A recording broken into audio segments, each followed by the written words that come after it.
You are now listening to Out of the Blank.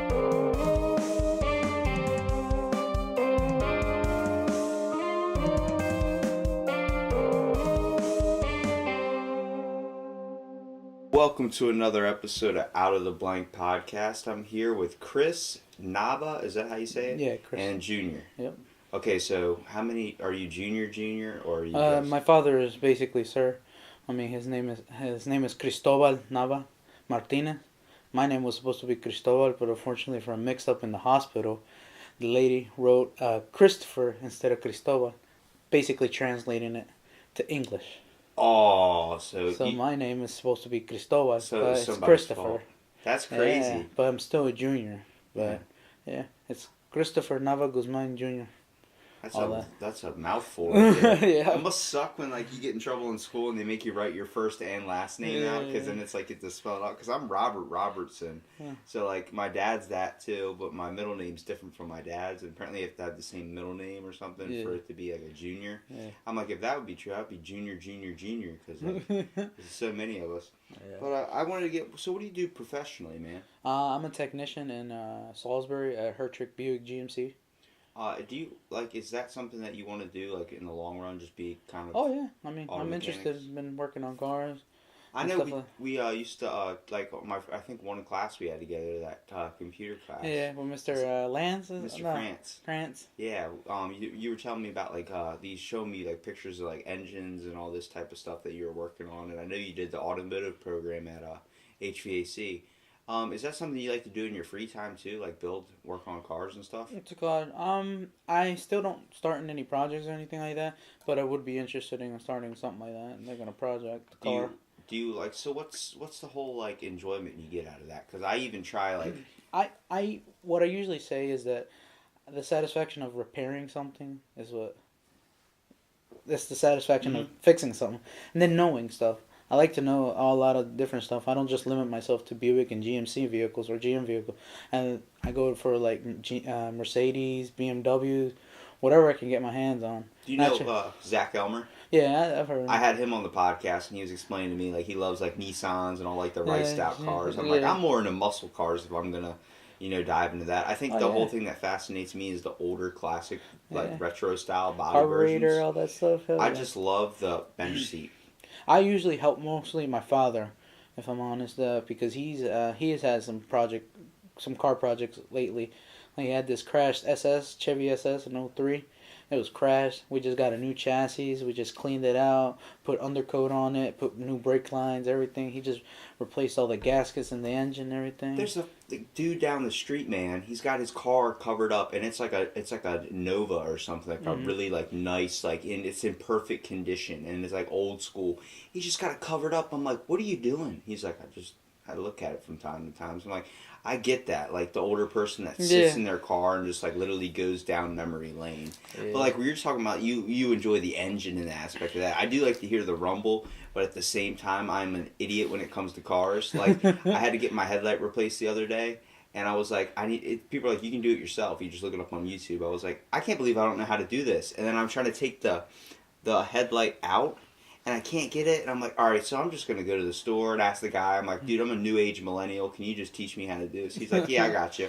Well, I mean, it's not bad to ask questions either. I mean, I know there's some douchebags that be like, oh, you have to take it to the dealership. That's what the guy was saying before, and then some dude I knew came out and was like, dude, I can do it in a minute for you. And I'm like, I just bought a $30 headlight. So it's like, but my car, I got into a thing with a FedEx guy. He was like stopped on a one-way road, and he started backing up, and I was right behind him. I'm like, dude, what are you doing? You can't do this. And he just kept backing up, so I had to honk at him. Kept backing up, and it bumped the front of my car. Caved in the whole like front part where my bumper's a little bit messed up. Yeah. So I went to go take the headlight out recently, and I just noticed that was the one thing damage that really caused on my car. Because I'm like sitting there trying to get it, and it's like the thing's broken down, so it's not coming out. I'm like, all right, maybe I'm not a complete retard, but it's crazy to think, because like you can look at a car. Do you see it in like a schematics type way? Like you see all these moving parts? Usually in the process of checking a car, you visually inspect it, and then that's when you start looking up on the computer, like the schematics and data. Sometimes even bulletins in dealership. The newer vehicles. Sometimes they don't come perfect from the factory, so they got bulletins, preliminary information, all that stuff. That's how you have to be checking that out first before you even do any work to the vehicle, because it could be this small little thing or a big defect that the factory did. So what's like the first thing that you would do if you were working on a car? First thing is what's it called? We'll check verify the customer concern. You know, the 3CC's customer concern. No, what was it? 3CC customer concern. Conclusion and then correction. So you basically find first the problem, verify what the problem is, then what's it called? Usually, I would check for codes, like for a DTC codes on the OBDM2. That's under the dash on the vehicle. Does the technology make it simple that you can understand that? Yeah, completely. Because like when I see them pull out the computer, start coding stuff, I'm like, that looks completely difficult. Like I picture like a hacker. No, it's easier because you can pinpoint the problem quicker. Does it just pop up on the screen like, hey, like there's this wrong? Not necessarily like that. Like getting a poke on Facebook, it doesn't pop up like that? No, not necessarily like that, but it gets you to the first step of resolving the issue while you're diagnosing the vehicle. And then what would be your next step after you do the 3Cs? Well, basically you just get pricing for whatever it needs. And if it's a wire repair or a module or something like that to replace it. And then you check with your service advisor, which is who talks with the customer and everything. And they have to check if it's under warranty or the customer has to pay. Or sometimes they, they have to pay just a deductible, all that type of stuff. Do you find a lot of factory defaults? Yeah. I've seen. But most of it's just driver error. Well, I mean, I've seen the only big issue I've heard of is like Ford, like they were having a problem with their airbags. Fix or repair daily. Yeah. And what's it called? Every day, what I see in GMC is the trucks, the like 2017 and before, the transmission they'll start to shudder. What do you know about a 2012 Kia Soul? Yeah, Souls. I've seen about 3 Facebook posts I think my mom has sent me because she's worried that my car is going to explode up while driving. And it's like they have all these factory recalls. Somebody needs to get checked. And I have like 3 recalls on my car that I have to go back. And they're like, we'll do it for free. I'm like, honestly, I lost the thing to my key. So I'm using like a key my grandfather made for the car. And he broke it. So it's like it's screwed on. So I'm like, it's at this point, it's like going to end up using pliers to turn it on. Oh my God. So I'm like, yeah, I'd rather just get a new key fob. They're like, oh, that's going to be $100. I'm like, how about you just fix the thing where apparently if I turn my AC on, their car is going to explode. So that'd be nice. Yeah. Well, I'm not very familiar with Kia vehicles. I just know one time, what's it called? I just know them. I've never had problems with Kias. But I mean, you know, as newer they get, the more technology they have. So I'm not really familiar with Kias or Hondas. What's your best thing or the one thing you're really, really good at when it comes to? I'm mostly professionally on GM vehicles. No, I meant like what's the one thing like someone comes in with their car and it's like this problem, you're like, I got this. What's it called? Diagnostics. Basically. Just running a test? Yeah, running a test.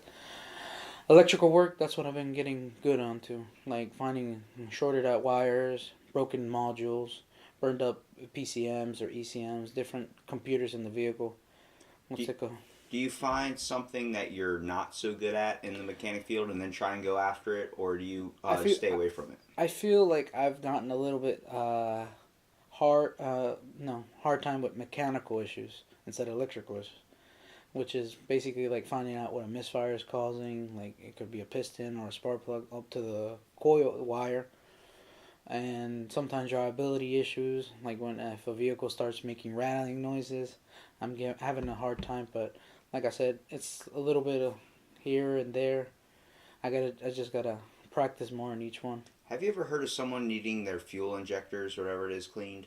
Cleaned out? It gets gummed up, and that's what can cause it to like kind of have like a weird idle. Because I find sometimes like I turn on my car after I park it, and it just like.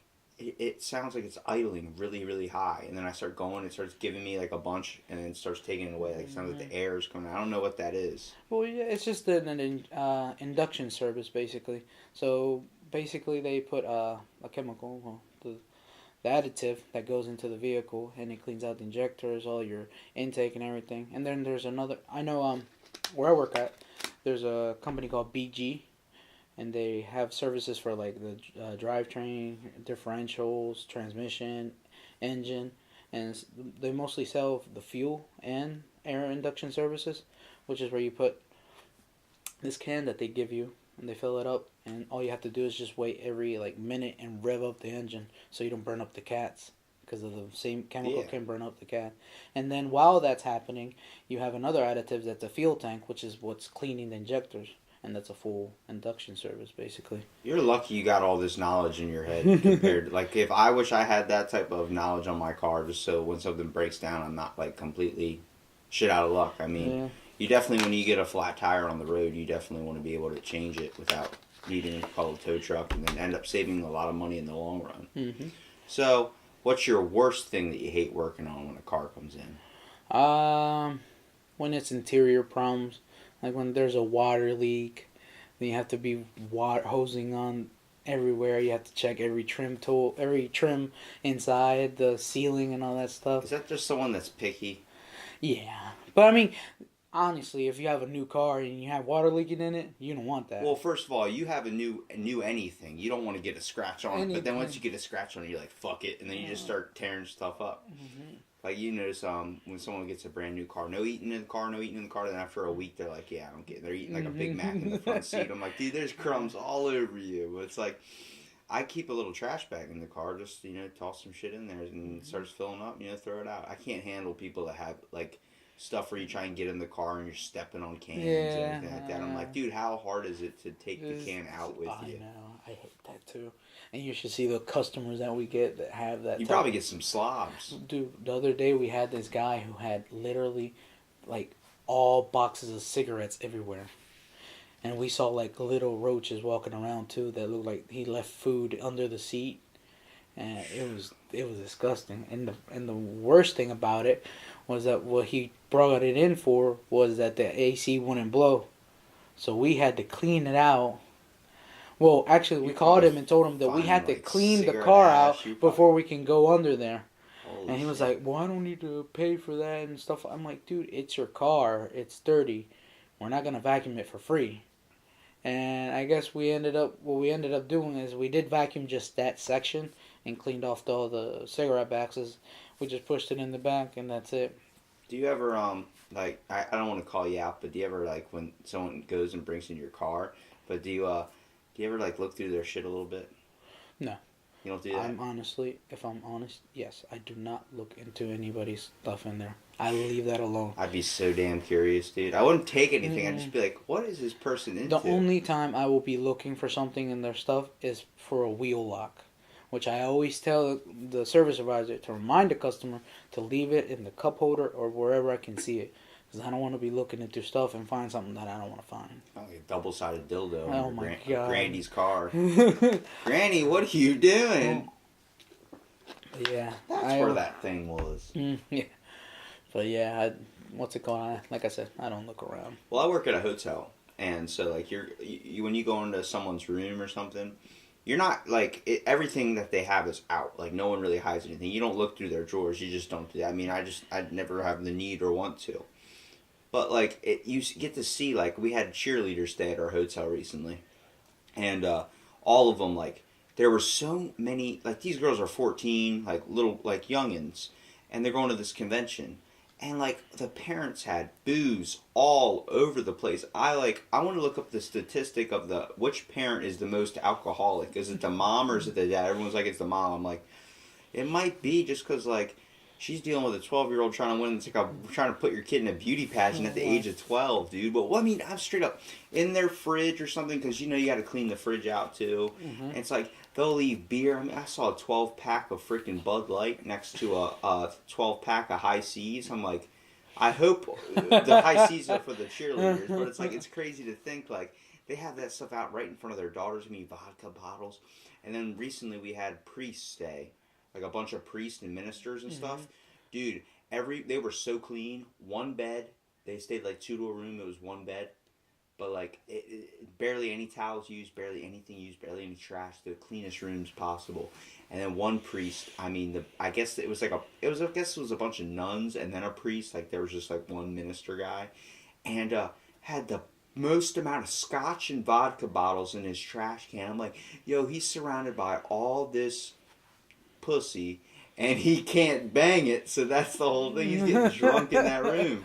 And I literally asked everyone, I was like, why do you think he has just all these alcohol bottles in there? And I don't mean to call him out, but it was like, everyone was like, oh, it's probably because he's surrounded by women all the time and he can't bang them because of his, like, he's only faithful to God. I mean, I'm like, I've seen movies where the church gets a little crazy. Yeah, I've seen that stuff too. Yeah. So your big influence when it comes to cars, it comes down to your dad. Yeah, well, he taught me when I was a kid. And where'd you guys like? Because you're obviously of Hispanic culture. Are you from Mexico? No, I was born here. You were born here in Salisbury. Do you hate getting that question? No, not really. Not really. I mean, I know I'm Mexican. You definitely speak Spanish, though. Oh yeah, yeah. Obviamente. But see, that's where I had one of my friends on the podcast who's biracial, and he was telling me like, yeah, he knows multiple languages and stuff. Like that's a very, very big benefit, especially like you're working on cars or something. Somebody who comes in doesn't speak English, you're able to help them out, like be able to make sure you don't lose a customer. Like we get that at the hotel. We have people that come down to the front desk and speak Spanish, French, Haitian, Russian. See, the thing is, what's it called? For the reason that they can't speak English, because I always tell also Hispanic people that don't speak English, you gotta learn English. If you're in this country, I know it sounds harsh, but if you're in this country, you have to learn English. Yeah, it's you like have to communicate. If I went to Mexico, I wouldn't just do it because I need to know it. I would do it because I'm in your like culture. Yeah. I would like to understand it. You know what I mean?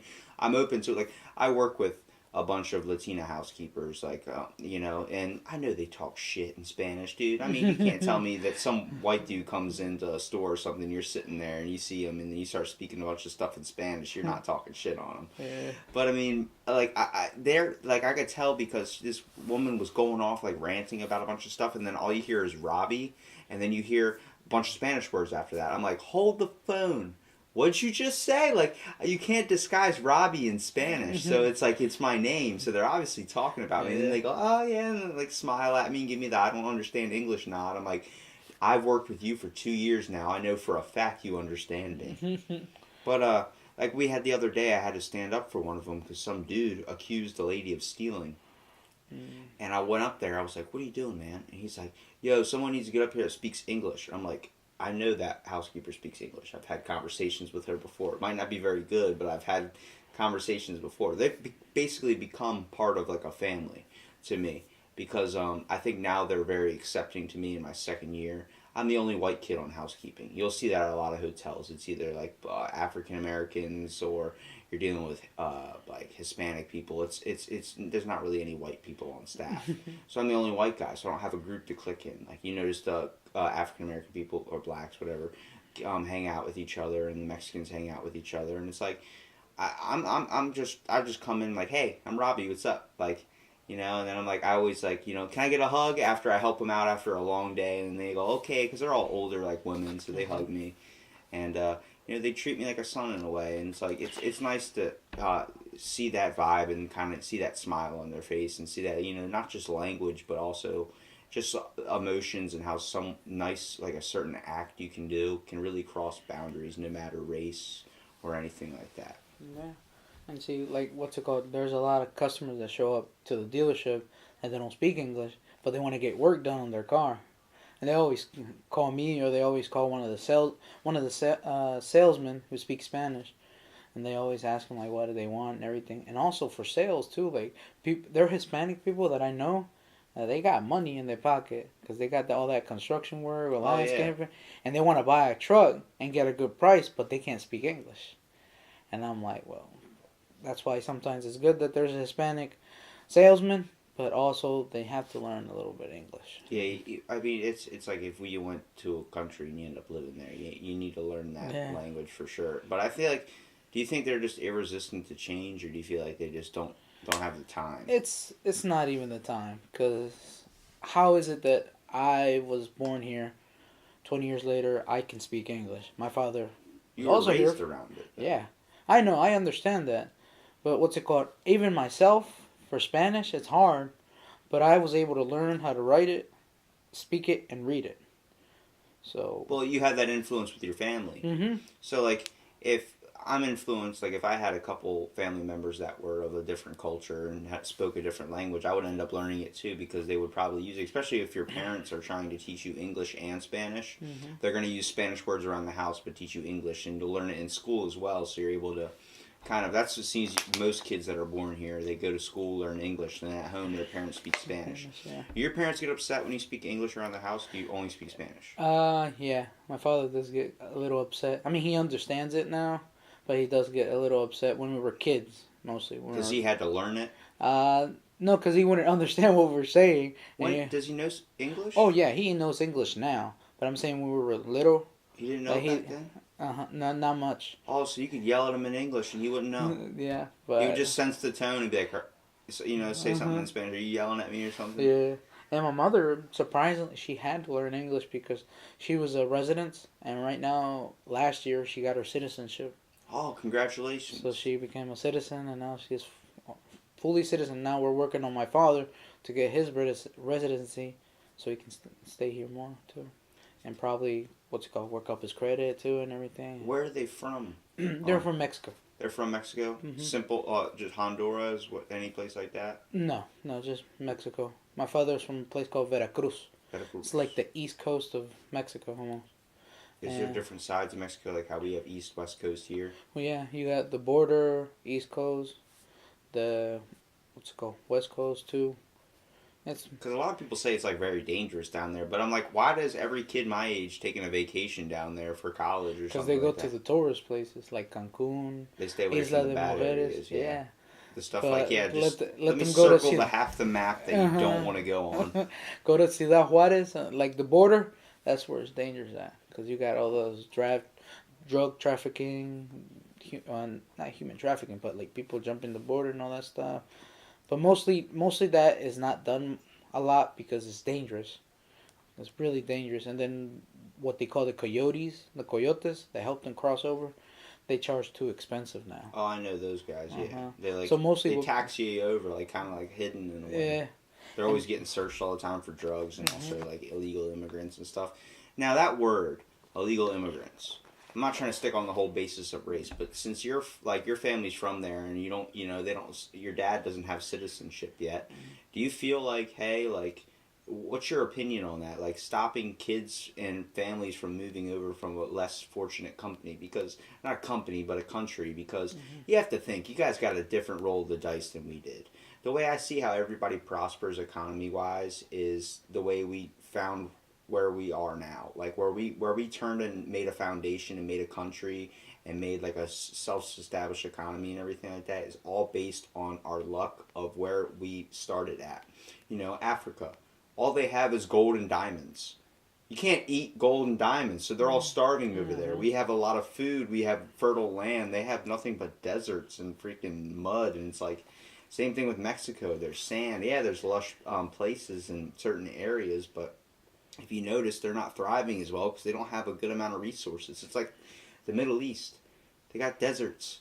No wonder they're blowing people up. They're pissed off. They want to find water. It's like they haven't had water in forever. They're seeing mirages. They think, certain things are different. It's like wherever you go, the culture's different. And like we definitely got an awesome roll of the dice in this country where we're so prosperous, but it feels like we're not focusing like more on other countries that are less developed. I feel like if we gave Mexico like a little bit more like effort and a little bit time, a little bit like stuff, would they take it the right direction, or would they actually build up their town? Because I feel like those people, they care about the land they live on, and here we're very disregarded to the land we live on.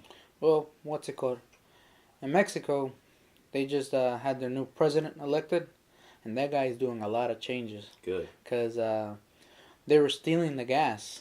And that's why gas prices in Mexico, I don't know if you know that, they're really high.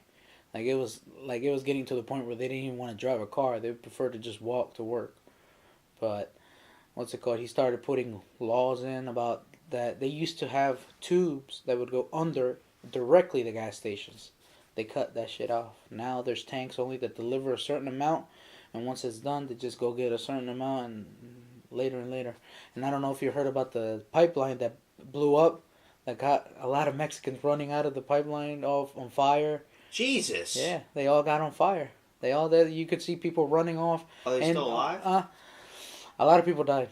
Good God. A lot of people died, like, How really have I bad not burn. heard of this? Yeah, look it up. That shit was horrible. So you stay up top with the news that happens in Mexico, too? Well, I'm usually with my parents. I mean, because my parents always tell me to watch the news and stuff like that. I'm just dumb looking at my phone, dumb memes and shit like that. Yeah, Facebook. Right? Facebook. But I mean, that's a good thing that your parents are trying to instill that on you and get you caught up on it, like, because they're like, you're looking at U.S. news. It's like what's happening in Venezuela too. You know about that stuff? No. But Inform me. I can't completely describe it. I'm not really good describer, but I know it's there. I could say that water is more expensive than gas, unfortunately. What? Yeah, that's what I've heard about it, and that they're going crazy because there was this president that what's it called? He wanted to do a lot of things. Mostly was that they wanted to become independent, the country, and like not they don't want no help from any country. But you can't do that because, like I said, they can sell petroleum and like for resources and stuff like that. You know how they can trade all that stuff because all the countries should help each other. I don't know why each country wants to be independent and they want to be like themselves. It's like We're Mexico. all looking to bolster our chest on the way. I mean, at one point we tried to launch a nuke on the moon. So during the space race with the Russians, Russia and us were designing ways to launch a nuke on the moon just to prove how powerful we were. Yeah. But they were like, that's going to mess up further research. So we made a nuclear treaty where no one's allowed to blow up anything on the moon. And Korea's like, wait a minute. You guys have mass weapons of destruction, and we don't have that yet. Yeah. It's what I wanted to because like everything that comes from my view of what Mexico is comes from a movie. So it's like I've never experienced it, I've never seen it. So everything like when it comes to the border, I just picture like the guy, Texan giant like you ain't coming over here with like the little like Ron Burgundy mustache or something, and then you got like these wonderful little villages and stuff, and these people just trying to really survive. But is it like are tacos like that made there? I mean, I talked to someone else that was like from like Honduras and stuff, and he was telling me, he was like, no, he's like, we eat tacos for sure. Like we have taco nights here too, but it's like it's not like how you think. Like it's just more Mexican culture vibe. Well, they have different styles. Like I know in Honduras, it's like they call it baleadas, and they're like tacos. I know they are, but they use flour instead of corn. The tortilla is made out of corn. It's not flour. That's an actual taco when you use corn tortillas. What else about Mexican cuisine do you know that I probably wouldn't know? Well, I know I can tell you they're all made of tortillas. I mean, like empanada. Hot sauce good?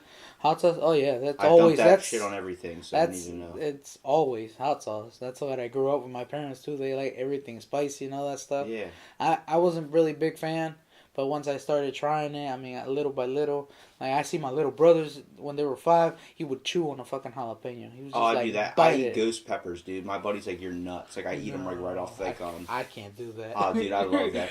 You ever seen that show Hot Ones? Hot Ones? No. Where they have they have all these wings lined up, and each wing uses a hotter hot sauce, and the last one's like breaks the Scoville scale. Like it's 10 times hotter than a ghost pepper, 10 times hotter than a Carolina Reaper.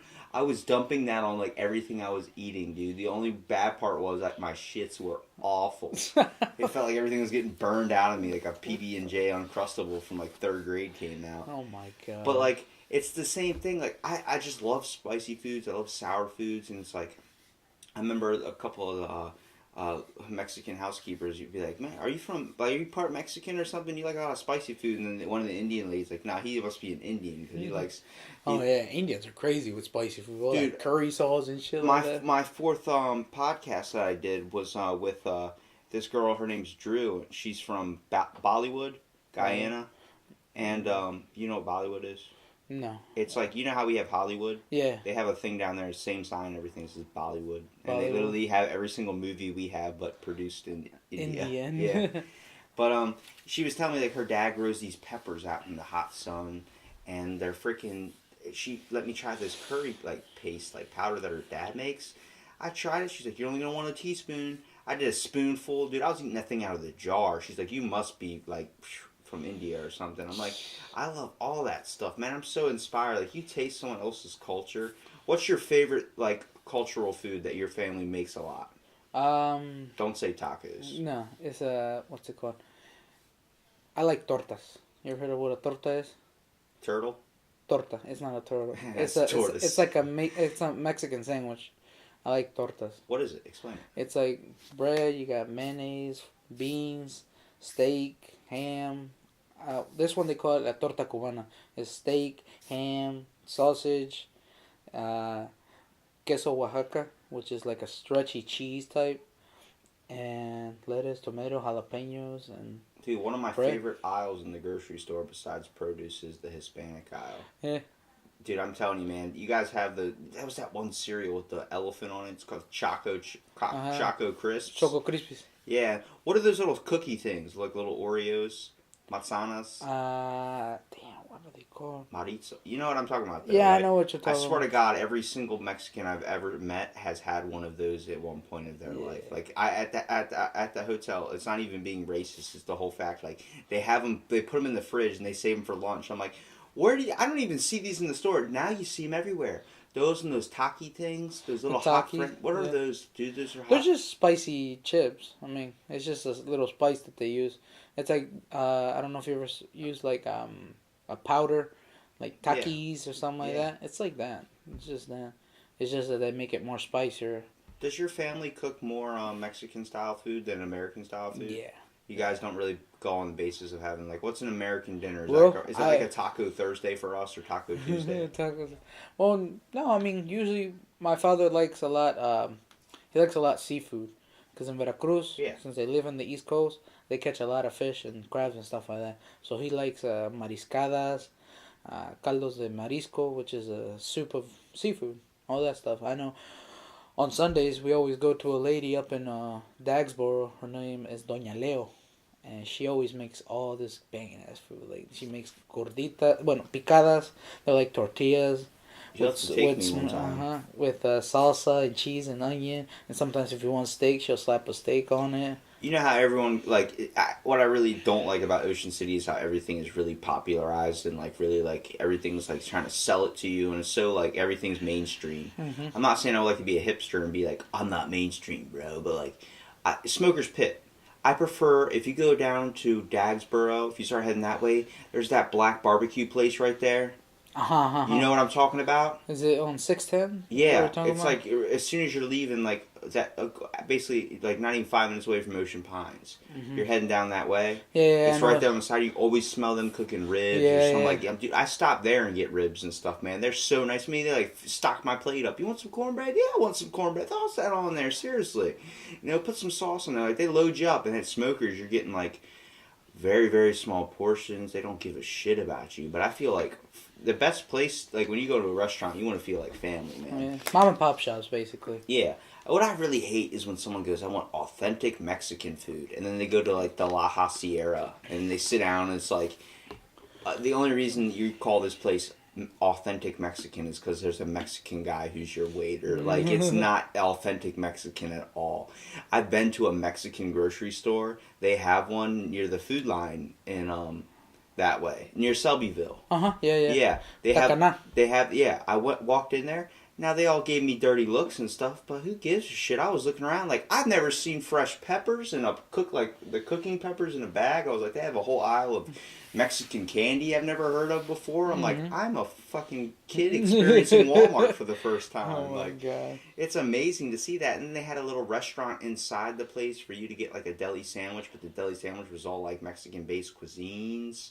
And it's like, damn, like, I'm so, like, some people are just so unaware of this. Like, we're just completely like, I'm going to pull into this McDonald's. I'm like, take the 2 minutes to walk into the store and get one of those freaking, what are those damn drinks?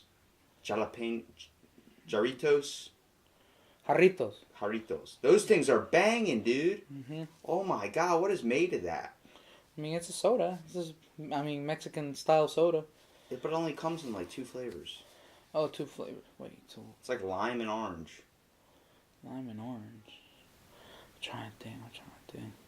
I don't have them on the top of my head. I mean, I'm always come and buy them. I know for a fact, like if I go to a Mexican store, I like to buy a hummus. It's a juice. It's a Mexican juice. And my favorite flavor is mango.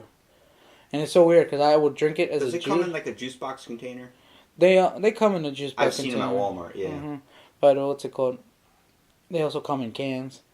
But I always get the mango one. And it's so weird because I like to drink it as a juice, but I can't eat it by itself. I think it's just weird to eat it. You can't eat mango? Well, I mean, I can eat it, but I just prefer mango as a juice than just as fruit to eat it. I understand that, too. It's just weird. I'll eat a coconut, but I won't drink coconut juice. Coconut water. Yeah. I don't like coconut water, but I love coconut juice, like the actual fruit. It's freaking weird, man. I'll tell you. Like that. But I mean, it's cool because, like, I'm not a big fan of mangoes, but at the same time, like, is that something like do you get that from your family too? Yeah. I mean, like, do you have any taste that your family doesn't? What's it called? I mean, we basically eat together. If I would say something, it would be that I don't like seafood. What? I don't like seafood. I live here in Maryland, in the Eastern Shore. Dude, my dad's the same way. He's from Baltimore. He moved down here, like, when he graduated high school. And he hates fish, hates all that stuff. But he loves crabs. So, like, that's the only thing he'll eat. But I'm like, dude, you live in a seafood town. Like, everything you go is, like, bonfire. It's, like, all you can eat crab legs, which I can understand. But, like, it's all seafood, dude. Besides, like, like Burger King or something like that. But I'm like, even then, it's like they sell fish patties and stuff. Like, it's still popularized seafood. I'm like, you think if you're going to be, like, a big steak guy, like you are, you go out west or something where you're going to get some, like, nice-ass cattle beef. Oh, yeah, I like myself a steak. I like steak. Meat, but... Steak or chicken fajitas? Steak. I'm a chicken man. Yeah. I hate red meat. I haven't. But to be honest, I always tell, like, if I go to get a Mexican place, if they got both of them, I just, like, mix them. But I guess extra, I'm like, I don't Now, care. if you do that at Chipotle, they'd be like, no. Yeah, that's against Code 342. You can't do that. Really? Because I always tell them half and half, and they'll do it for me. Do you go when a Mexican person's working? No. They don't have Mexican people working at Chipotle anymore? Well, in the one night in Salisbury, no. About to say, the one down here has, I think, one guy there. And, like, you could see, like, the people that, like, come in that are Mexican, they'll go to him and make sure, like, they'll speak to him. And then they'll get, like, they'll get loaded up. And then, like, I'll try and talk to him, and he'll, like, skimp me out. I'm like, all right, man. Okay, I see how it is. Uh-huh. Do you see those places, like little Americanized places like that serve that type of food? Does that kind of piss you off a little bit? No. Because I get pissed off when I see, like, They try. Like, they won't hire a white guy at a Chinese place. I'm like, come on! He can probably cook sushi just as good as you, you know what I mean? It's just, I don't like where we have restrictions on, like, certain jobs you can get, or certain, like, businesses won't hire you because you're not this look. I mean, like, if you're running an authentic Mexican restaurant, authentic with the emphasis on authentic, you want Mexican people working there. You see a white waiter, the person's going to be turned away. I mean, in D.C., I don't know if you've ever been in D.C. Have you ever seen a Chinese restaurant with Mexicans working in it? Yeah. Yeah, they speak Chinese too. That's the crazy thing. Oh my god. And there's Chinese people that speak Mexican. That scares the hell out of me. I don't like the Chinese person that has a Chinese shop here, but she doesn't speak English, and you're trying to tell her, like, what you want. Like, can I get an extra fork? What? And she's, like, screaming at you. When they start cooking in the back, they just sound like they're screaming at each other. I'm like, oh my god. That's kind of stressful, but... I mean, you have to change it up. Variety is a thing, dude. And that's the one thing I definitely want to take a trip down to Mexico and just enjoy the town, man. Like, because, I mean, it's... I'm going to try and take in and just get myself, like, I guess, experience with all these people and their culture. I want to learn stuff. I want to sit down in, like, an actual, like, cantina or whatever it is and sit down on, like, a stool and just see everybody have fun, dance. The weird part about Mexican families and white people families and, is the closeness. With white people families, it's gone. American-sized families are gone. Mexican families are put together. Like, they eat together. We're all eating together. Mostly because there's, no offense, but there's like 30 in a house. But it's like, they're so close. They have to be bonded.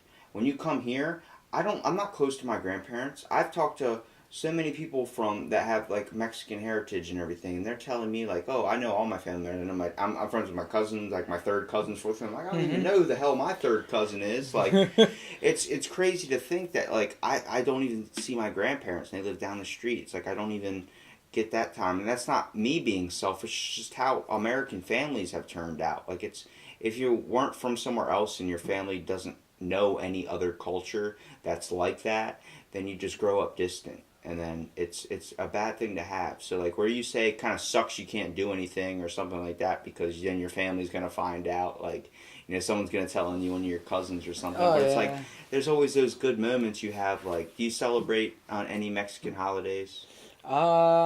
The Day of Independence of Mexico, which is in September. Yeah, a lot of people get that date mixed up. Yeah, they think it's Cinco de Mayo, and Yeah. it's not. That's actually a day. That's a Day of the Dead, right? No, Cinco de Mayo? that's Halloween. That Day of the Dead is Halloween. Day of the Yeah. Dead is Halloween, but Cinco de Mayo, if I'm correct, it was a day of battle, which was between the French and the Mexicans of Puebla. It was a day of battle there, and I think like they rested that day or something like that. If I'm not correct, I'm not completely sure what it is, but I know for a fact that we do celebrate the Day of Independence in September. If God made the world in 6 days, then He had to rest on the seventh. Why can't Mexican people rest and create Cinco de Mayo? Yeah. But it's crazy. Like, do you use piñatas and stuff at birthday parties? I mean, I think the one really really good Mexican birthday party I went to was I've only been to one, so you know it's at the top of the books for me. But it was at Berlin Park. I was just visiting, and there was a family having a barbecue. And they all had like piñatas and stuff set up, and like it was a giant family gathering. It was one of the little kids' birthdays, and what do you call them? Niños is the children. Niños, Niños, and they're running around and having fun. And I'm like, oh, look at this. And I bought the freaking Duolingo app to learn some stuff. I'm like, because I didn't take Spanish in school, which is an idiotic thing considering what I do now, like just to get me money. But it's like, hey, I work with Spanish housekeepers. It'd be nice to speak back to them. But like I run into a supply of people, but like these people at this barbecue were grilling up all these amazing food, and I was like, how you doing? Like, just, you know, just asking, can I get a drink? I'm a little thirsty. I didn't bring anything by myself, you know. And they're like, come on, sit down. They started feeding me and everything. I was like, this is freaking amazing. Like, I feel like one of these, like, I feel like one of them. And it's like, it was like they brought me into their family, even though, like, you know, you see some families like, can you go away? We're trying to have a nice time. Like, Yeah. I'm trying to sit here with my long lost cousin, and like we're Instagramming, so like don't get in the way. It's like you get that woman, and then you get like these giant Mexican families that are just like, come on, more the merrier. I'm like, I love that. Like, I love that openness, and I got the Duolingo app, and that thing just taught me the word leche and won't teach me anything else. I'm like, when the fuck am I going to use milk in a conversation? Like, hey, how you doing? They're like, oh, muy caliente. What is that? Muy bien. Muy bien. Muy bien. But, Very good. And then you say bien y tú or something like that. Uh-huh. And then I don't know what the fuck to say after that. I can say hola, and then no, yeah, si. I learned more Russian because at the hotel you have people that come by from school from Russia. Right now we got kids from Ecuador. I'm trying to get them on the podcast, but they don't speak very good English. So it's like I talk very fast, if you've noticed, and it's hard for them to understand. Yeah. And it's cool because like they're willing to learn, but it's like this kid's my age and he knows multiple languages, and that's just because he's from that country. He stays there and lives there, but he's visiting, so he's like he still had to come and learn. Like if I had a pocket-sized translator thing, would be amazing. I know Google's making something where it goes in your ear, and you'll be able, whatever you say in Spanish, I'll be able to understand because it'll re-communicate into English. I'm like, that's so beneficial. And then if you had one that like worked, so whatever you said something, it would, you know, a lot of people at the house, like the supervisors, they just go when they're trying to speak to the housekeeper, they just speak into their phone and then bring it up to them, and their phone translates it into Spanish. I'm like, that's smart. Like, what would we do without that now? Imagine trying to get someone to clean a room, and you don't know. Yeah, sometimes my mom will call me or send me a picture of like the notes that they leave them, because she's a housekeeper also. Oh yeah, in the Hilton. Oh really? Yeah. That's like right down the street from where I work. Yeah. And she always sent me that they'll ask for towels. The other day she was laughing because they told her to go to clean behind the refrigerator. She acted like she didn't know. No, she knew. Like, but she didn't know what the hell she was trying to say, and that's why she sent me the note. And I couldn't read it because I think that they wrote it in cursive. And I'm like, damn, what the hell is this? They word? stopped teaching cursive in school like halfway when I was learning. Like they started it and then they just gave up on it. And the next thing you know, like I see people, I understand some of the words in cursive, and half the other shit I'm like, what the fuck does this say? Well, see, it's funny because when I was in elementary school, when I went to Georgetown, they gave me and my sister a booklet to study how to write cursive. She did it. I didn't. So I write really horrible. I have bad handwriting, and she writes really wonderful. Like she can make all these paragraphs and see. Yeah, if you can write cursive, you can write anything in beautiful handwriting. Your normal print just looks amazing. I just type my shit. I'm like, look, give me like 10 minutes and we find a computer. I'm gonna type you something. I'll get some good handwriting. Like signing my paychecks, I just got it down to where it's like scribbles of R's for my signature. But I'm like, sometimes I'll just get lazy and just write Chuck Norris or something like Chuck. Oh my god. Oh, come on, like really, like especially when I'm trying to pay for something. What's your email? Why do you need my email? I'm trying to buy groceries. Yeah, well, we just want to have it on file. It's like, what? Why do you want it on file if you're not going to send me shit? I don't want you sending me random things in the middle of the night saying, lose weight fast with the new keto diet. Fuck off. Yeah. That was a giant rant right there, but it's just it's cool to see how someone's chasing after, like, at least working in the field that they're passionate about. Now, is that something you said you wanted to do for the rest of your my life? Like, what do you want to do in the long run, the ending goal? Like, what do you feel content in doing? Honestly, probably just open my own shop. Your own garage? My own garage. What would you call it? I haven't even gotten to that part yet. We got to give it a funky name, like Chris's Scrap or something. Like a lot of people create an auto body place. Now, is it going to be like a scrapyard type deal, or is it going to be like... No, it's going to be a shop. It's going to be an actual maintenance shop. work, Small owned, Yeah. Yeah, it'd be small. Where would you think about opening it? Around here. Or because I've always liked living around here in Berlin. And Ocean Pines, all that stuff. It's really peaceful communities around here. You like the community vibe. I'm trying to get secluded away from people a little bit, it seems like. But I'm trying to open myself up for podcasting, which is a pain in the ass. But, I mean, it's cool, dude, because you run into some faces, and everyone's got a really interesting story. And I think that's what you were asking me about before, was why did I start podcasting? Mm-hmm. I just started podcasting. People have stories, man. Everyone's got an experience. Whether you think you're interesting or not, if you take the time just to shoot the shit, talk to me for an hour and a half or something, like, just be able to really connect, dude. I don't keep track of the time. I want to be able to talk to you. I want you to feel comfortable and open up. Like, I've had people tell me they were adopted on the podcast. I've had a podcast get emotional with people. I've had people come out as gay on the podcast. Like, it's a form of therapy, mostly because when we're done, you're like, damn, time flew. It's like, yeah, it's like we're just talking. You're talking to me. It's never hard to talk to me, no matter who you are. It's like, we had one class together. I learned so much about you. I learned that you have a line above your nose from when you were a kid. You used to freaking take your palm and shove it up your nose part, like to itch it. And you used to do it so much that your nose just created a line up there. I remember that, dude. You probably didn't think I did. But it's like, I sit and listen to people, and like a lot of people are like, when they describe me, he's Robbie. And they're like, is that good or bad? Like, he's just Robbie. You gotta, he's just this guy that's like, it's the craziest thing. He'll say something, you'll be like, why the fuck did you say that? And then, like, a day later, 2 days later, whatever, later in the day, you just think about it and start laughing randomly. Like, I'm glad I could do that for you, because, I mean, I have a story. Everyone has a story, and I hate reading books, and everyone is basically writing a story about their life. So if I was going to ask you what would be on page 1 of your book, what would be the first chapter, you would tell me like the beginning or something, and then you would explain your life growing up, that's basically the whole thing of the podcast. I want to get your interest. So your book is being made. It's going to be made until it hits the end, until you hit your expiration date. Hopefully that makes it a long ass book. Maybe not one of those ones like a thesaurus size, but like a Harry Potter, where apparently it's a New York Times bestseller. You know what I mean? But it's just cool to hear everybody's little like passions and stuff. I had a friend that he told me his interest was weather.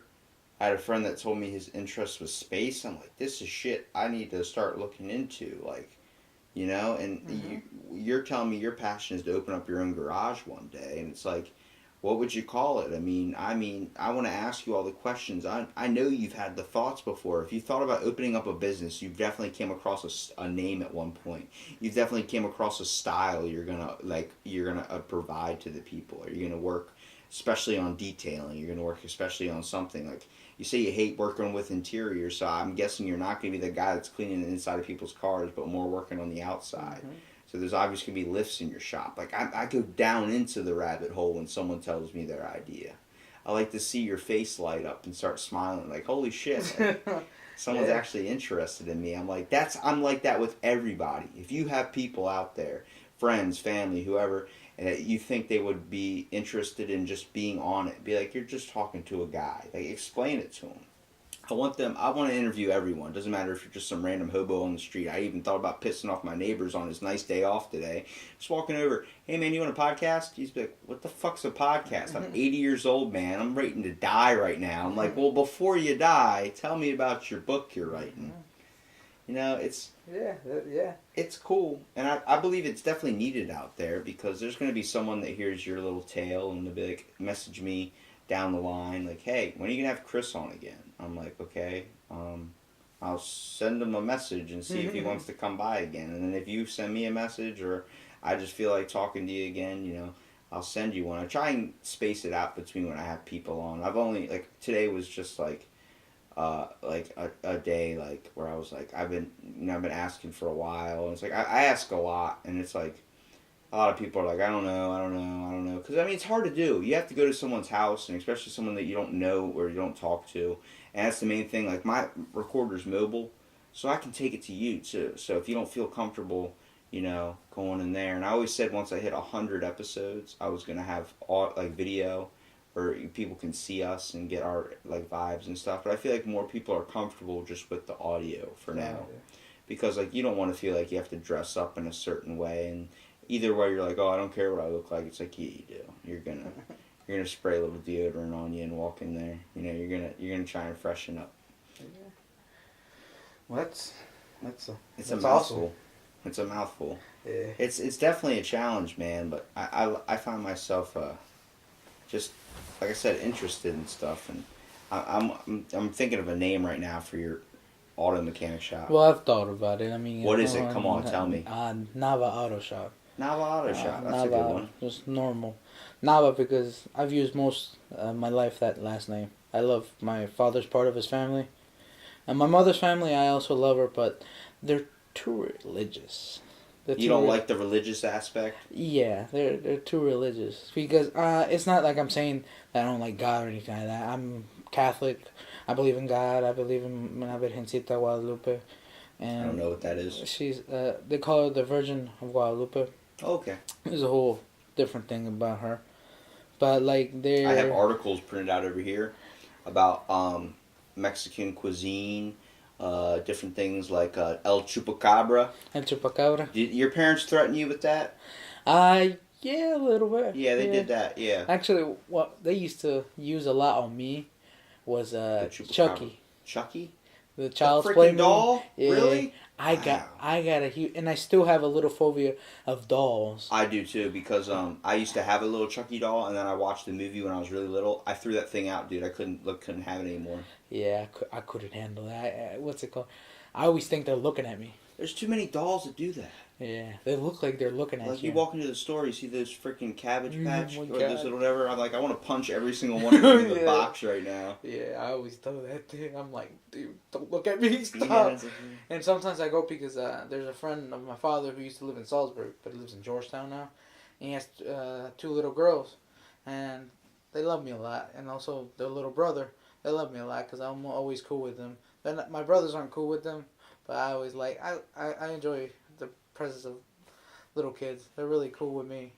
Like, not in a pedophile way, though. No. Yeah, that's what I was about to say. Not in a pedophile way. But I see it as, like, they see me as a big brother. Yeah. That's what they always see me. You like being like that figure, kind of. I like being that figure. And I always take them with me to go get McDonald's. There was, like, Happy Meal milkshake. And one time we went to the store, Toys R Us when they were open. And they went through the doll section. I'm like, God damn, these kids want to go through here, and I don't want to. I'd be like, you're on your own, okay? I'll meet you back at the car. I'm just Find like, your own way right. back. Damn. And they're like looking around. They were seeing which one they wanted. And the littlest one, she picked the most creepiest doll ever. And I'm like, really? Like this one? And it was like one of those American Girl dolls or something like that. And she wanted that one. I'm like, all right, I mean, okay. And so I had to pick it up. I'm like looking at it. I'm like, this thing is so weird. This thing's gonna fucking kill me in my sleep. And at least the little kid, the boy, he wanted just a game for his DS. So I bought him that. And the other one she wanted just color pens and stuff like that.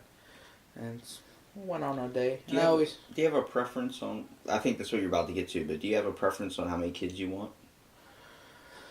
Well, you strike me as a family guy. My father his plan was to have 2 kids only, which is me and my sister. But then he, got a third one, my brother, which he liked him a lot because he came out the same pale color as him instead of my normal orange. Similarities. Similar. But then my little brother was born too, and I'm not gonna say he was an accident, but he was a surprise. But my father still accepted him, but he's always told me that like don't have 4 kids, only have 2 kids. If I could, and if my partner wants to, I would have 6 kids if I want to. Why 6? I like children. Again, like not in a pedophile way. Not a pedophile way. But I always liked how my father taught me a lot of things and instilled a family type. Be part of the family. Never give up. Because I've had a lot of roadblocks since I've left high school. What kind of roadblocks? Like when I was up in Pennsylvania, I unfortunately I went to school. Everything was going great. I was getting always B's and A's. But once at work, I got carried away with it. I got offered a closing manager position. And obviously, I was young. I said, more money, good for me. Problems was that they wanted me to stay like all the way until 10 o'clock, and I needed time to study too. So I paid attention more to work than school. And unfortunately, I failed a class twice. And they ended that. Then he kicked me out. But unfortunately, it cost my parents money, and at that point they were having a struggle too because they had a problem with my father because he was starting to have a hernia problem. He had to get that checked out, and he was working hard. My mother was working hard too, and to end up fucking up like that wasn't a good thing. I feel bad that I did that shit, and I should have never paid attention more to work in school. Did you try making it up for it now? I did by working with my father, because that was the plan. My plan was to finish school, get all these certifications, and go back to work with him and be prepared every day and help him. And I always thought I was gonna take the shop over and like make it bigger, but it didn't work out because first of all, I don't work well with my father. We don't work together. That's the relationship. And working with family is difficult. It's definitely difficult if you don't have a very, very, very, very close relationship with them.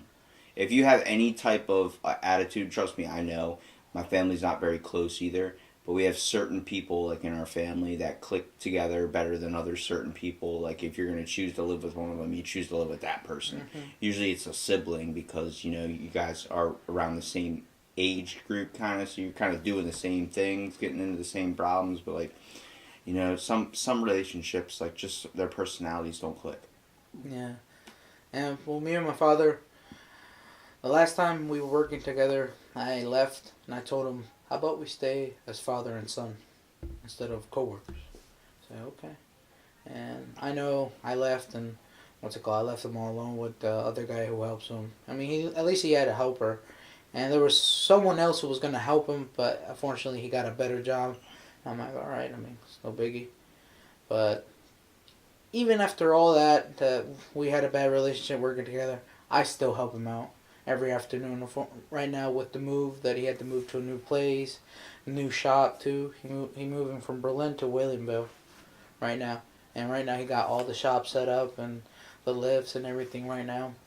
But we have a better relationship, and You just feel like it was too much tension on the relationship, looking at your oh dad as yeah, a boss instead of seeing him as because I don't want the day of tomorrow that we end up not talking to each other. Yeah. I don't want to grow up and like have kids and they tell me, "Hey, where's my grandfather?" And you're telling him he's And on I'm the like, news I don't somewhere. talk with him, but I'll take him with you to see him. I don't want that awkwardness. I want him to still talk to me, and yeah. You want to have him like be able to come over and enjoy seeing the kids and everything. And the only thing he has is he said to bring food or something to the house, not just come to my house and steal my food. I'm like, yeah, no problem. Really. And until this day, bring I a Snickers bar and then eat everything else in their house. Yeah. Yeah. And until this day, I have helped them too. And like, they need laundry detergent. I get it because sometimes they don't get it. They always go to Walmart, but they forget it.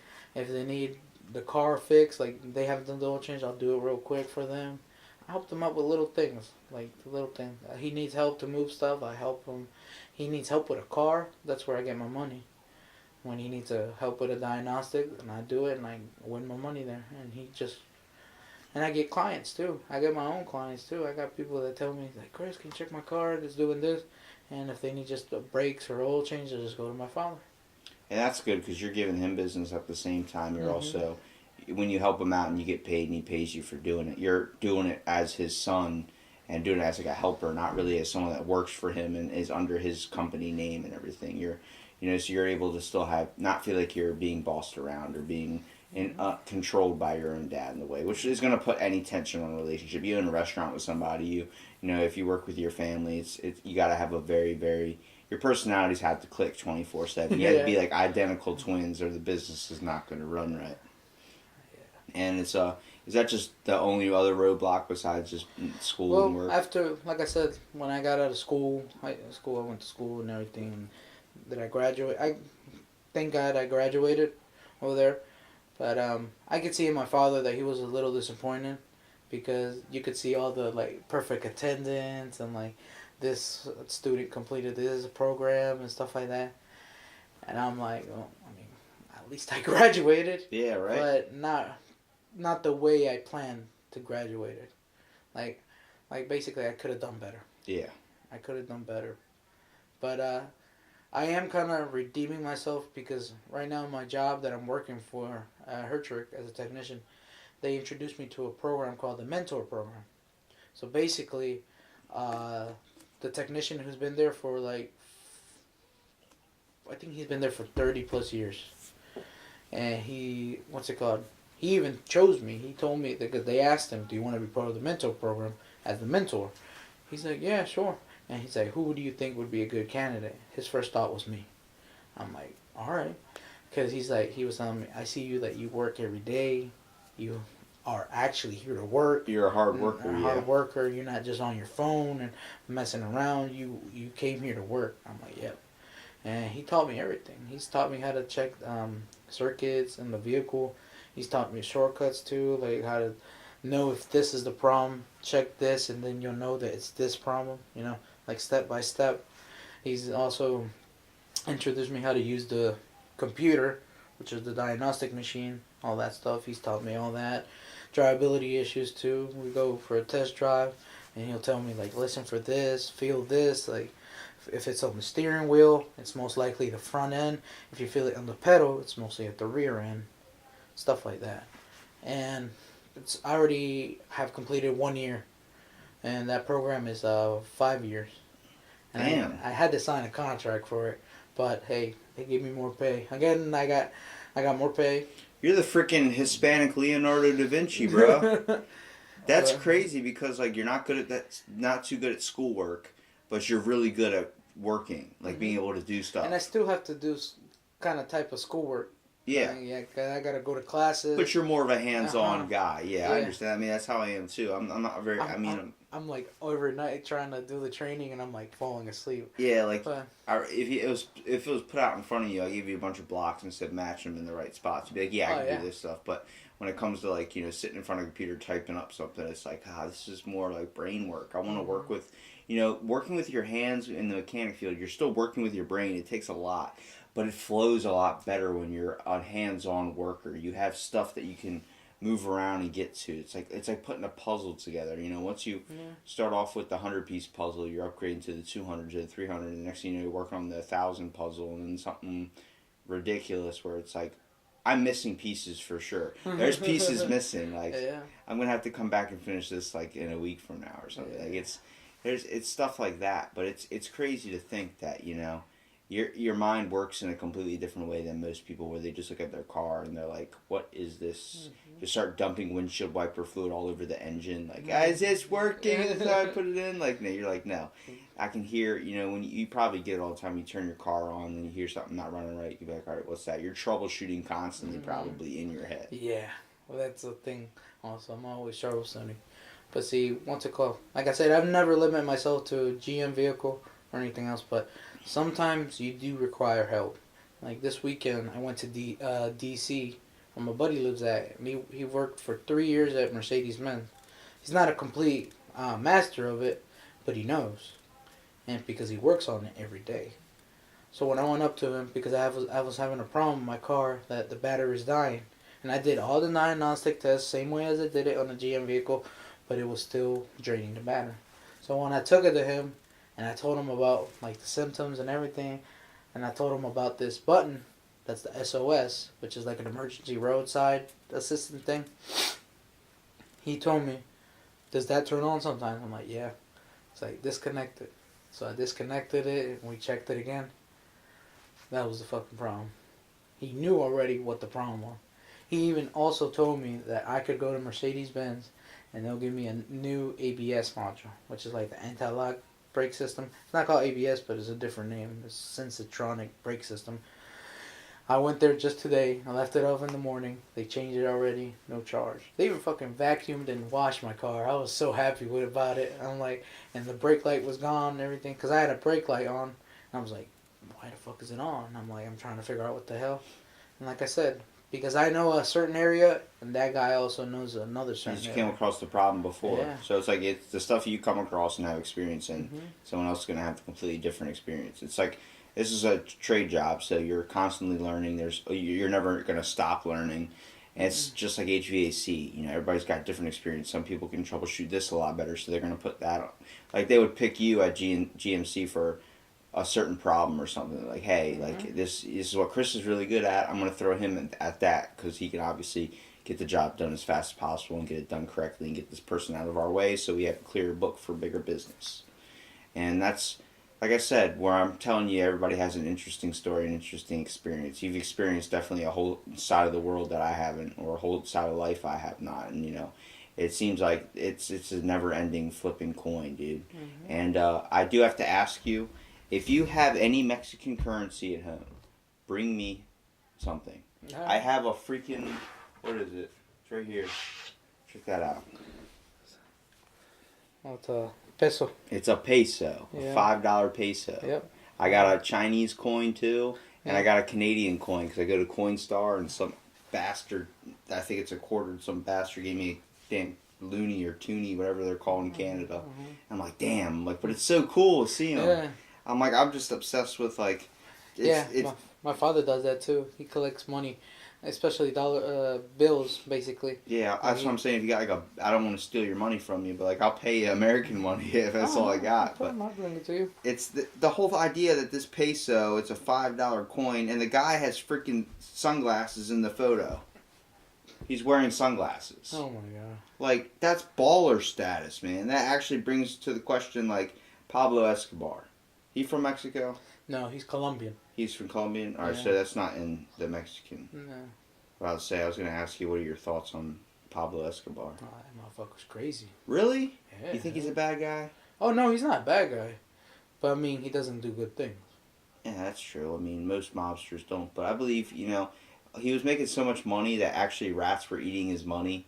No, he was making so much money that one time when his daughter was cold, he literally burned money just so his He did daughter... that to stay warm, too.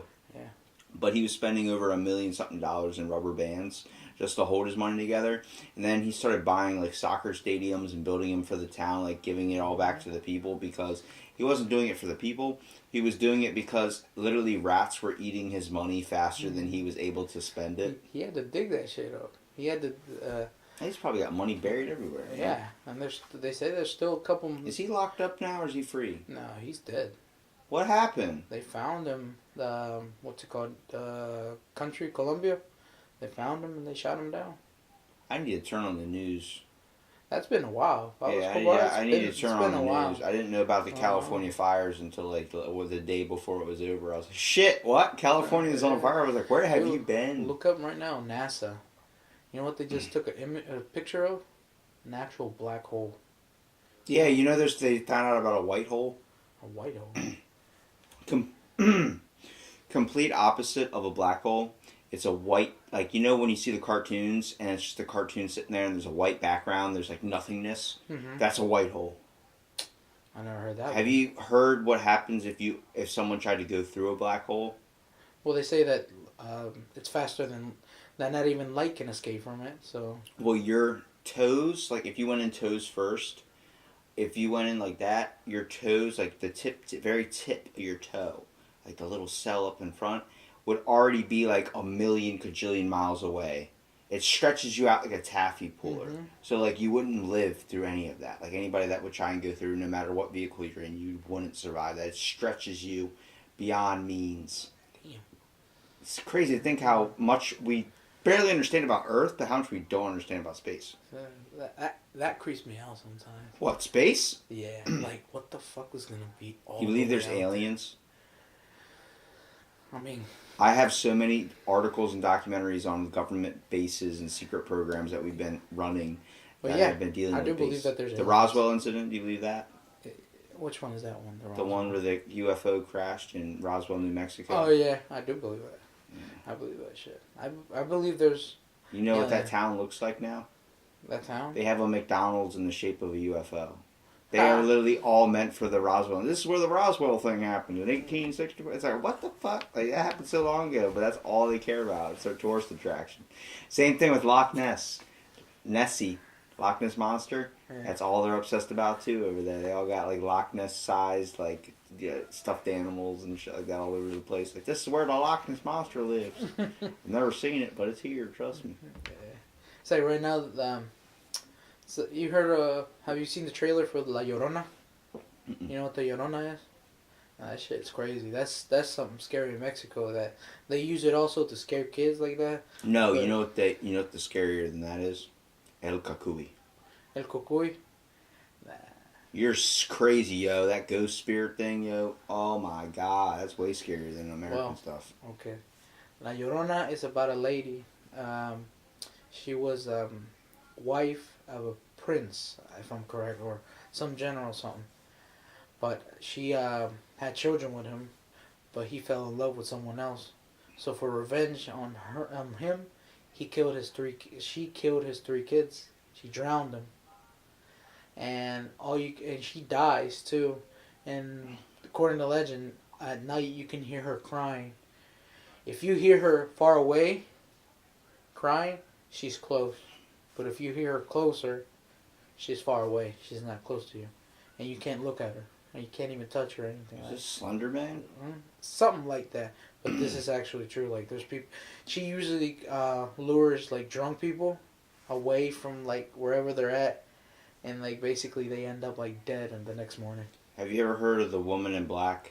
That movie that came out? Uh-huh. It's based on a story called The Woman in White. But it's like The White Widow. Mm-hmm. And it's a girl that... like killed herself over a guy or something and like haunts the place, like area. Like there's legends and certain spirits like that. Do you believe in spirits? Yeah. Are you very religious on that aspect of it? Like you don't believe in angels and demons, or do you believe in ghosts? I do believe that. I believe everything. I have an open mind. I just question a lot. You just need to see kind of evidence. Yeah. Well, my whole idea why people look to religion is because you want something to be bigger than yourself. You don't want to believe that there's just you out here. You want to believe that there's a giant, powerful deity that's doing something. It's the same reason people believe in Bigfoot. You want that mystery out there. Like, Bigfoot has psychic powers. Did you know that? And you know why? Anybody that's ever seen him has forgot because Bigfoot erases your mind. It's like, when are we calling horse shit? You know? Yeah. But, like, if you look at space, it's hard to think that we're the only ones here on Earth. You know, there's got to be somebody watching out there for sure. Yeah. And I mean, there's Area 51. The guy, his name's Bob Lazar. He actually gave light to the UFOs in Area 51. Like, told the secret to everybody. And he's been called a conspiracy theorist for 40 years now. He just got proven right. Everything he's been saying for 40 years was proven right. And they called him a liar. That gravity wavelengths don't have two forms, A and B. A is like if I drop this coin. B is if this coin randomly just flew up into the air. And he says B is what powers the saucers. Like, the Nazis worked on saucers. Did you know that? No, they created saucers. They created flying saucers. The very first flying saucer that was ever created was the AR or ARZ-70 in Canada. There's a whole article on it. You can look this stuff up, dude. It's a real thing. And we saw Canada was doing that. We started doing it. Nazis were already ahead of us on that. You know, the first color television was made in Mexico. Yeah. Isn't that nuts? Mm-hmm. It's like, it's crazy to think that like it was popularized here, and that's because there was a guy. Like, imagine you create an iPhone app. There's someone in Japan that has the same iPhone app that's had it for probably a year now. We're just like, we gotta check if it's available in other cultures. And like back then, nobody knew. Everybody was discovering the same exact shit. Everybody was discovering fire. You can't just say fire was made in America. Now I guarantee to you, in China they were using that long before we were, like cooking up like food and stuff like that. It's like they got nothing but fish over there. You tell me they're not making fires to cook that shit? Yep. And it's nuts because like you're talking about like where we talk about spirits and all these types of things. Like I don't think that spirits are like I that might be real, but I believe that they're memories too. Like where someone says they saw the spirit of someone like they loved or someone, like I feel like that's a memory that your brain's like hallucinating and like making that like little memos left to us, like little echoes and stuff. They talk about that, echoes of the soul. Usually, if you see spirits, it's according to my mother. She's always told me that usually it's because there are spirits that didn't rest. Because, you know, there's the thing that they go to heaven or they go to hell. But if they stay here, is that sometimes that they haven't rested. Like, there's something that's still attaching them to here. They have unfinished business. Mm-hmm. And what's it called? Because she know one time she had an uncle who, what's it called? He had an uncle who lost a son, and what's it called? I think while he lost that son, he had a different wife that was about to have a child as well. But I think he left to United States, and unfortunately, while traveling to United States, he got stuck in the desert. You know, because many people don't know that you gotta cross a desert. You gotta find a coyote guy to take you across. But what's it called? You have across a desert, this river, and the fence, and pass all this. Yeah, people swam over here from Cuba, dude. And like, if they're swimming all over here, and you're gonna just wait for them to come over, pick them up on a boat, and send them back, don't be an asshole. There was the one dude that had the story about he was on a kayak, and like all these people had to share a kayak to take over to a place. And it was like the one place you would escape out of, like Cuba or something. Cuba. Yeah, and they would keep taking this kayak, and it was one kayak. Someone stole the fucking paddle. So the dude was sitting on the kayak, he had a float, and then he had to end up swimming like 80-something miles all the way to fucking like the nearest like boat where he got captured, and then they threw him in jail. I'm like, what asshole stole the freaking kayak row or... Now nobody from this place can leave because there's no fucking oar for people to paddle. And that was another thing also that we talked, me and my father, that like Mexicans have it easy to cross to here in the United States. Even though I know you gotta cross a desert and everything, but if you're from like Chile or like South America area, you gotta cross Guatemala, Honduras, Salvador, and then Mexico. And then if you make all that shit. And you gotta get lucky because sometimes they say if you tell any Hispanic people who's ever like live in Honduras or Chile or Brazil that tell them that cross over, they'll always tell you that the Mexicans are the douchebags, and they are, because they always stop them. They tell them that they got money and shit like that, or they tell them you gotta work for me or something like that. They're the Mexican people. So when we see Americans take advantage of Mexicans, Mexicans are taking advantage of Brazilians. Believe it or not, yeah. It's like my that aunt's shit. Brazilian and she's not nice at all. She's like, I speak my mind. I'm like, you have the mind of an asshole. She's like honest about everything. Yeah. My cousins are Hispanic, but they grew up in Hawaii, so they speak Pidgin. And Pidgin's like Ebonics mixed with American. So like, if you say, "Are you hungry?" He would be like, "I'm full on aloha, thank you." You're like, "What did you just say?" "I put on aloha, thank you." Are we stopping at McDonald's or not? I need to know. Like, just say yes or no. Shake your head. And then like, he grew up in like Honolulu and Maui and all that. So it's like Maui's like the local island, Honolulu's like the tourist island. But when he goes to tourist island, like he's lived a lot mostly there compared to Maui, the local island. So it's a lot of like gangster, like East Side, West Side, Crips, Bloods type deal, like a lot of gang stuff. So yeah, you wouldn't think that being Hawaii, dude. It's all over in Hawaii. There's gangs. Like kids are like, if you see them, like if you saw them, like my cousin, you'd be like, this dude's a fucking punk. Like seriously, like. Yeah, you're no gangster, you're no cholo. Like, you wouldn't be able to say that. Like, his whole thing is, I remember my grandmom called him out because she saw his crotch one time because he was wearing his pants so low, shirtless. You saw his dick. He's walking around in public with his dick out. My grandma was like, I can see your balls, man. Like, seriously, pull your pants up. He goes, oh, grandma, you just don't know my swag. I'm like, he's so cool and surfs and stuff, but damn, dude, like, what the hell kind of culture were you raised in? Like, I don't even know. And, like, his whole family's surfers, so it's like, how did you go from that to this? Like, I don't understand. And it's just his friends he hung out with, man. Yeah, it's whatever your area. They imprint on you, dude. And like I said, where your family's imprinted good family stuff onto you, man, definitely that closeness comes from the culture, too. It's like when I was hanging out. You remember Alejandro? Yeah. Alejandro? When I hanged out with them and all those other people, I always thought like... Playing soccer at the park or something? Well, mostly in high school. When he was like dressing up like a cholo and all that stuff. Yeah. I was trying to do that too. But then I started realizing that's not your style. That's not my style. And plus, my father was like, nah, you ain't doing this shit. That shit here in this house. I'm like, okay, alright. I just went to school normally, like, I dressed. I mean, like, I dressed normally. I was trying to put Dickies on and Converse and all that shit. Start a mixtape?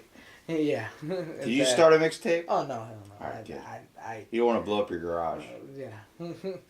But what's it called? Mostly, that, I did want to be a singer when I was in elementary school in Buckingham. But what's it called? I don't know if you went to Buckingham. I did go to Buckingham. I had Miss Williams on my podcast. On your podcast? Miss Ulrich, you know Miss Williams? Ulrich. 3rd grade teacher, blonde hair. No. You know Mr. Booth? Yeah, I know Mr. Booth. I'm trying to get Mr. Booth on my podcast. Yeah. He's the one that got me on stage to sing. Yeah? Yeah. Well, I don't know if you remember the music teacher. Miss Zirkle? Yeah. Yeah. She killed my dream of singing. What? Yeah. How? Because what's it called? When we were singing, you know how there was chorus and all that stuff? Mm-hmm. She would always call me out and told me that I wasn't singing. Dude, she did that to me, and then she heard me sing and said I had a beautiful voice and put me in the front row to sing a song in front of everybody, and I did it. So my story's like goes the opposite of your way, but we had the same start on it. Yeah, she told me I wasn't singing because the one time I fucking didn't sing in the song, and she goes, "You're not singing. I need to see you after class." I'm like, "What?" Yeah, and she told me, and because I was really nervous of singing in front of like herself or anything like that, what's it called? Well, obviously she put me all the way in the back, and I was kicked out of the chorus thing. You know how they used to go like to places the school would take you to field trip? I got kicked out of that. My sister, she stayed because she would sing. But whatchamacallit? Yeah, she killed my dream of singing. Wow, ever since that day, I'm like, I don't want to sing anymore. I don't want to follow that because I liked how there were singers and like I like listening to the music my father would listen to. You know how the your culture parents and everything. they hear the oldie songs and stuff like that. That's how, my parents are all into like hardcore rock and roll. They grew up in like the 70s and all that stuff. So it's like, you know, my dad's a giant fan of Kiss and all that. And like had a Kiss toothbrush when I was little. It's like, but I'm listening to like reggae music because I live at the beach. It's a whole different vibe. He grew up in like Baltimore in that area, so that's the one thing where I asked about like, does your family have a different taste of food than you do? And my family, like you say, your dad likes seafood because that's from Mexico, where in his area where he's from east. It's not because it's from Mexico, but because He's from the east side, right? He was poor in Mexico. Fish and like cheaper? it was expensive to buy seafood. Yeah, in Mexico, when he was living there as a kid, he said it was tough for him. It was really tough. He would go to sleep hungry sometimes. And then he just comes here and eats the shit out of it. Oh yeah. Can of tuna is like 60 cents. He came here with dreams of growing big, like doing something here. Because that's what every Hispanic that comes here, I know illegally, but comes with dreams is what does. They come in here to do something. They don't just come here to fuck up things or steal shit. And I know Donald Trump unfortunately made a bad name about us, selling that they saying you're rapists and shit like that. That's not true. That shit. Sorry. It is true that there are some people out there. There's white people that do the same shit, so it's not like you can't classify all of us. Yeah. The same thing, like black people are apparently the main population that's in jail. It's like, okay, well, how many jails are we checking? It's like, if that's possible, maybe it's because the areas they live in. You ever check that shit out? Obviously, you put someone in a bad spot, they're probably going to act bad. But maybe they turn the dice around and they turn out as a good person. But you can't blame all Mexicans saying all Mexicans are rapists. It's like, first of all, if you compared us, like saying that all of us tweet dumb shit and grab people by like the crotch or whatever, then you'd be comparing us to one guy, and that's Donald Trump. You know, if you said all of us had orange skin and like freaking blonde hair and wore like a fake wig or something, you'd be comparing us to Trump and said it's gonna be great, it's gonna be amazing. That's like, if you do that, then stereotypes Americans that way. It's like, you can't do it off of one guy. I've met plenty of Mexican people that are nicer than anybody I've ever met in my entire life. I've witnessed it at a barbecue. So it's like, you can't tell me that they're all rapists. It's definitely out there. There's people that take advantage of people, but you're going to find that in any culture. Yeah, that's true. And what's it called? Like I was saying about my father, that he came here for a dream and everything. And like I said, fish was expensive over there. Yeah. Like any food, like even what's it called? If they would have leftover tortillas, and I don't know if you ever seen a tortilla, what happens to it when it gets like long out there? Yeah. He would soak it with water and salt and let it dry in the sun, so it can get soft again, and they can reuse it to eat. That's awesome, dude. And what's it called? It sounded like you were like hinting at something like water on cereal. I'm like, fuck that, man. You need milk on that. Well, I don't know if he did that, but I don't think he even knew about what cereal is. But it was so funny because he told me that when he came to the United States, like the first place he went to eat was McDonald's. What? It was so random, and he's like eating this burger. He's like, "Damn, this shit's good." But then once he starts knowing more stuff about McDonald's, like he starts hearing that the meat's processed and that the cheese also is processed. All this, he's like, "Damn, this shit's not good for you." Frozen, it's not. Yeah. He's like, "This shit's not good for you." And that's when you start seeing more food, like seafood. That's the first thing he went to look for. He went to look for crabs, and it's so random because I always ask him, like, "Why the hell did out of all United States you picked Maryland?" You picked Maryland. He said that because when he arrived. Texas, the upper part of Texas, I don't know what town he told me it was. His uncle was in Maryland. And I wish I could talk to him and also ask him, like, what the hell, why'd you choose Maryland? But I would suggest that it would probably be because it's up and far to the right. Either that or you go up and far to the left. But, like, he obviously went really, really far from Texas, so he couldn't... Why didn't he go to California? Why didn't he go to LA or that stuff? Well, California. Because that's where all the Hispanic people are at. Yeah, but I feel like you want to be in an area where, especially if you're not legal, if you're trying to go somewhere and not be caught, you want to go somewhere where there's less. Or there's a less indigenous population of them.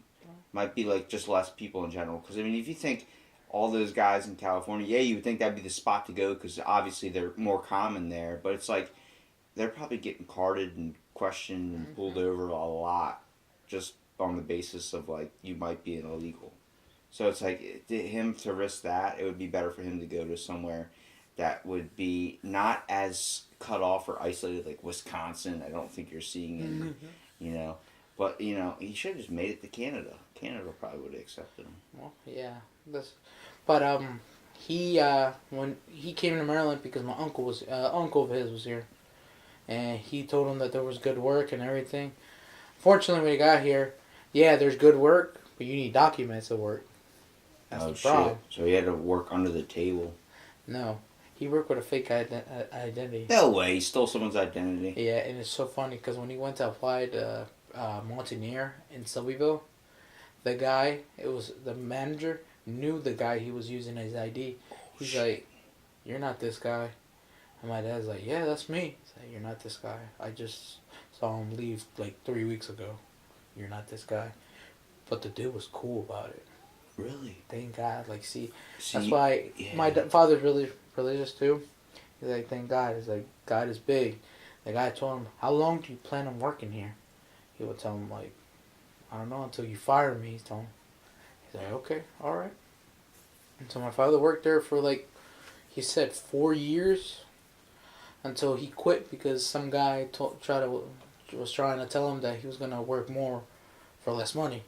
And he's like, "Nah, I ain't having that shit. I mean, I don't speak English, but I'm not working for less for anybody." So he left. No bueno. And the manager quit actually there, and it was a different manager. That's why I was saying that they were changing his pay and all that shit. Yeah. So that guy worked at Tyson in Shaw. I don't know if you ever heard that there was a chicken plant in Shaw. Yeah. There, it was called Tyson. So he hired him there. My father went there to work. He worked there for 2 years until they made him into a supervisor. A Hispanic guy. Doesn't speak English. My supervisor at work is a guy from El Salvador, so I know. But, what's it called? Back then he was like, "What the fuck? Why are we putting this guy on?" But the guy, I even know him. His name is Chris. He lives in Berlin. I forgot what his son's name is. That they have a son. He said that I graduated with him, but I never talked with him. Is it about Chris Rourke? No, not Chris Rourke. I have Chris Rourke on my podcast too. Yeah, Chris Rourke. He'd like to be on there with him. I mean, I remember his father from. Buckingham. Yeah, Buckingham. Oh, no, wait, that was Buckingham. Yeah, Buckingham. He was a Mr. science Rourke. teacher. Yeah, science teacher. Made cool science tricks and shit like that. Yeah. But yeah, the guy hired him, and he was telling me about my father that he was a hard worker. He worked extra a lot. That probably gave you a sense of like pride that you looked at your dad in a whole nother light. Oh hell yeah! I'm like, damn, this old man. He said that when I was about to be born, like he was working double. Like he would see my father falling asleep sometimes, and he would tell him go home. And he's like, "No, I gotta work." Yeah, I mean, I came from my parents worked like 2 jobs, and then they were only home 3 hours a night. And like with my dad, like he would try and cook us like family meals and stuff. Like, hey, let's cook up some steak. I got this going on. It's like, dude, you got to go to work in like an hour and a half. You literally just got home, man. All he would do was nap, and I understood it because I was like, once I got 2 jobs, I started understanding like you need those naps in the day. I understand why now. And then like sometimes he would try his best to make a cheesesteak sub, but sometimes he'd just cook up French toast or something. Like, shit, yo, you're having breakfast for dinner. Sorry. It's like, that's fine. Like, we were happy with that, man. We were just happy, like, really, when you think about it, you got food on the table. The fact that I would constantly play video games up in my room and be completely oblivious to how hard he was working, then him still come up the steps, put a nice plate of chips in front of me with a sliced up PB&J sandwich and a soda, making sure I at least got fed. Like, the fact that a parent could even do that is just go up above and beyond to even take care of somebody.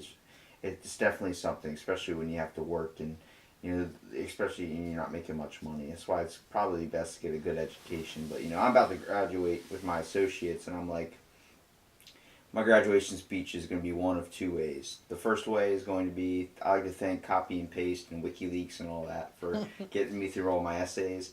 Or my other one that's literally like, thanks for this piece of paper that now controls the rest of my life, and then rip it up and throw it away. Because it's like, even now with an associate's degree, you can't really get anything with it. You need to go after a master's or find a specific field, and even then it's not, the promises of a job aren't hopeful. Hopefully the world changes, man, because... Yeah. That's why I got a trade job. Because the school I went to, it was a trade school. And it's always needed. So... And they might say that electric cars are coming and all that stuff. but they'll always have a problem too. There'll always be people that won't have an electric car. You know, there's people that will be resistant to change, and there'll be people that prefer that technology only goes so far. Well, Chris, I appreciate you coming down and being on the podcast, man. I hope it was enjoyable for you. Yeah. Awesome. It definitely felt like it flew by, and I enjoyed hearing your little story, man. And we'll definitely have to have you on soon. All right.